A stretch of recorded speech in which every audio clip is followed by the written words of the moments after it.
Halo Tribuners, saat ini saya sedang berada di salah satu UMKM yang bernama Namaste 21. Sebuah usaha UMKM yang bergerak di bidang kerajinan tangan berupa aksesoris fashion. Terletak di Jalan Padang Galak nomor 11A, Kesiman, Denpasar, Bali. Yuk, simak liputannya. Namaste 21 Handmade bukan sekedar UMKM biasa. Setiap kerajinan yang dibuat menyimpan cerita dan jiwa. Dengan prinsip zero waste dan bahan ramah lingkungan, Namaste 21 Handmade menghadirkan karya yang unik dan penuh makna. Setiap hari di tempat mungil ini, tangan-tangan terampil menciptakan keindahan dari bahan sisa. Dari pagi hingga sore, mesin-mesin jahit berpadu dengan gerakan lembut tangan, menghasilkan karya yang bukan hanya indah di mata, tetapi juga indah di hati. Novita Wesley Simanjuntak, perempuan di balik Namaste 21 Handmade, memulai perjalanannya pada tahun 2020 di tengah pandemi COVID-19. Dengan kreativitas tanpa batas, ia memanfaatkan bahan sisa menjadi mahakarya yang berjiwa. Namaste 21 Handmade berasal dari kata Namaste, yang berarti salam perdamaian, dan angka 21 atau 21 merupakan simbol dari dua hati yang disatukan dengan tujuan untuk melestarikan alam. Setiap produk dibuat secara handmade atau dengan tangan sendiri yang memberi pesan cinta terhadap lingkungan. Halo, selamat pagi. Perkenalkan saya Novita Wesley Simanjuntak. Saya adalah owner dari Namaste 21 Handmade. Kami merupakan PT perseorangan dengan nama PT Namaste Green Craft. Kami bergerak dalam produksi tas etnik ramah lingkungan, yaitu etnik eco bag. Kita berdiri sejak awal COVID. Jadi hingga saat ini kurang lebih sudah 4 tahun, sejak 2020. Ya, ide awalnya seperti yang saya sebutkan tadi, kami berdiri di awal COVID-19. Jadi kami adalah produk-produk yang terdampak dari pandemik di masa 2020. Kehilangan pekerjaan membuat kami untuk berpikir apa yang bisa kami lakukan. Kebetulan ketika itu demand dari masker sangat tinggi. Jadi produk-produk yang ada sekarang itu sebenarnya awalnya itu banget tuh dari pembuatan masker.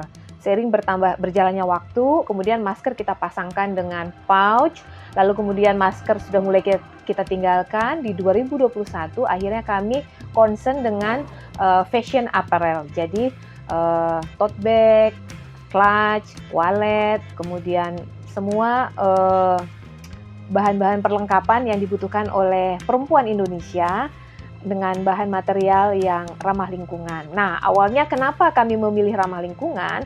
Ketika pandemik itu pekerja hampir semua dirumahkan. Ketika kita keluar, mungkin masih ingat bagaimana sampah berserakan di hampir semua tempat. Ketika itu saya ke Pantai Kute yang begitu terkenal dan legendaris, itu semua penuh sampah. Akhirnya saya berpikir, kalau memang saya harus di dunia perjahitan ini, maka saya harus memiliki kontribusi dengan lingkungan. Nah, akhirnya saya mencari apa bahan yang memang benar-benar ramah lingkungan. Termasuk perca endek. Bali terkenal dengan kain endeknya yang sudah mendunia. Nah, sampah-sampah atau limbah dari sisa-sisa jahitan kain endek ini dikemanakan? Itu kalau menjadi menumpuk menjadi limbah, tentu juga akan menyusahkan lingkungan.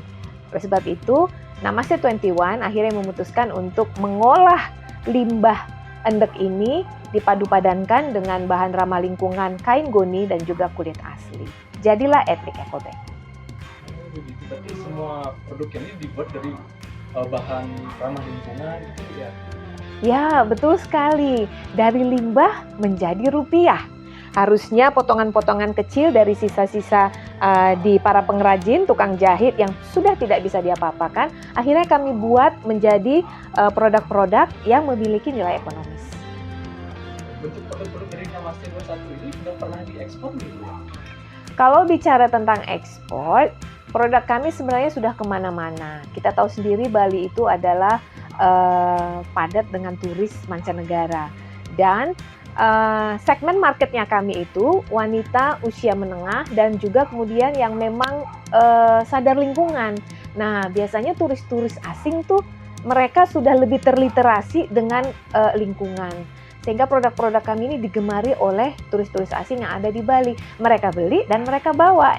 Karena ekspor, salah satu definisinya adalah segala sesuatu yang keluar dari kepabeanan, melewati kepabeanan. Jadi kalau ditanya sudah ekspor atau belum, sudah melalui individual. Oh begitu. Terus bagaimana sih cara dan tekniknya Ibu dalam memasarkan produk ini sampai diketahui oleh masyarakat mancanegara itu? Sebenarnya simpel banget. Di awal pandemik tersebut, ketika kita tidak bisa kemana-mana, akhirnya kami mencoba untuk posting melalui sosial media. Ada Facebook, ada Instagram. Lalu kemudian bergerak dari sana, kami diperkenalkan dengan e-commerce. Jadi marketplace yang lokal itu kami masukin, dan meskipun kita tidak bisa berinteraksi secara offline, secara fisik, dengan kami tampil di berbagai sosial media dan juga marketplace tadi, akhirnya produk-produk kami dikenal bukan hanya lokal Bali, tetapi juga keluar provinsi. Begitu. Dengan cerita yang lumayan seperti tadi dan kisah-kisah sukses tadi, ada nggak sih Bu kayak kesusahan, kesulitan itu yang bisa Ibu alami selama menjalankan usaha ini? Ya, nah kesulitan tentu akan selalu muncul ketika kita akhirnya sudah mulai berkembang, permintaan sudah mulai juga meningkat. Seringkali kami terbentur dengan permasalahan permodalan, terutama ketika orderan sudah mulai dalam jumlah banyak. Itu biasanya customer kan mungkin DP hanya sekian persen, dan kami harus menggaji tukang, harus membeli ke supplier, membeli material. Itu membutuhkan modal sampai akhirnya nanti kita bisa melakukan transaksi penuh pelunasan. Jadi kesulitan utama itu permodalan. Lalu kemudian setelah kami mulai berkembang, tadinya cuma kecil, sekarang sudah berkembang seperti ini, tentu permasalahan berikutnya adalah marketing. Jadi kami membutuhkan ekspansi pasar yang lebih luas lagi sehingga produksi bisa tetap jalan dan usaha ini juga bisa tetap sustain. Tadi seperti yang Ibu bilang sempat ada masalah dan kendala di permodalan. Nah, itu gimana sih caranya Ibu menanggulanginya, Bu? Di awal sekali kalau ditanya modalnya seperti apa, modalnya memang cuma murni niat ya, tekad. Jadi saya memakai apa yang ada di rumah. Ketika itu masker-masker yang saya buat itu adalah berasal dari pakaian-pakaian yang memang sudah kita tidak bisa pakai di kala pandemi kemarin. Lalu berjalan dengan waktu, mulai penjualan meningkat, akhirnya dari hasil penjualan tersebut saya mampu untuk membeli bahan-bahan yang memang akhirnya mencukupi sampai sekarang. Jadi kalau ditanya penjualannya itu sudah saya rasakan atau belum? Belum, karena semuanya membesarkan usaha ini. Jadi permodalannya itu berasal dari penjualan kami yang kian hari kian meningkat, dan akhirnya stok barang juga kian hari kian meningkat. Tetapi lagi-lagi ketika kita sudah mulai meningkat, tentunya tidak bisa hanya mengandalkan hasil dari penjualan.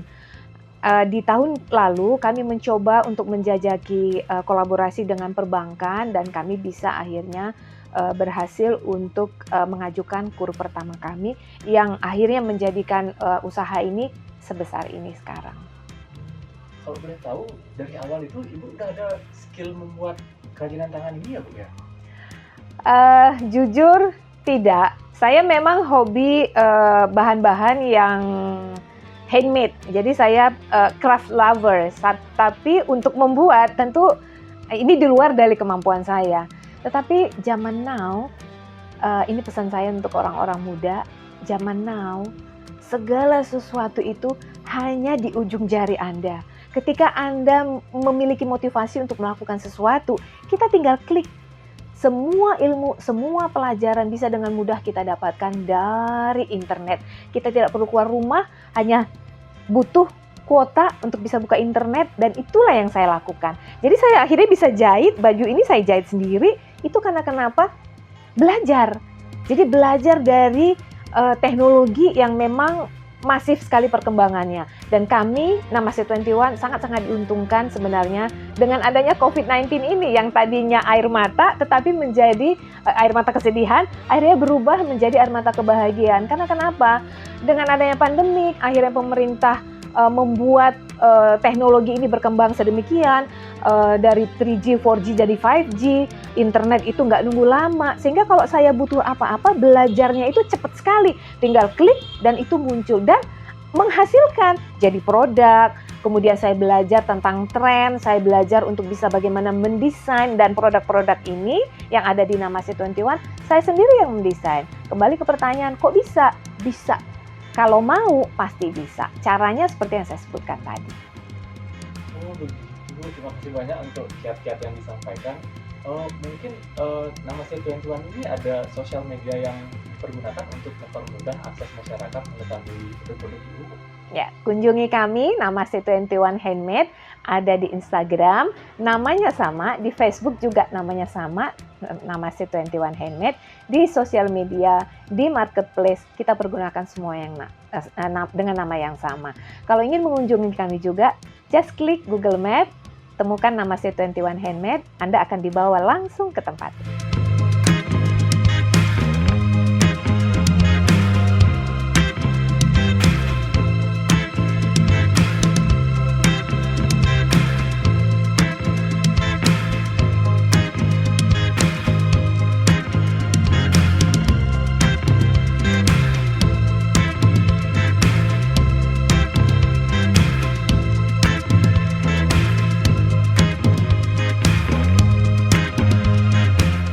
Download Tribun X sekarang, menghadirkan lokal menjadi Indonesia.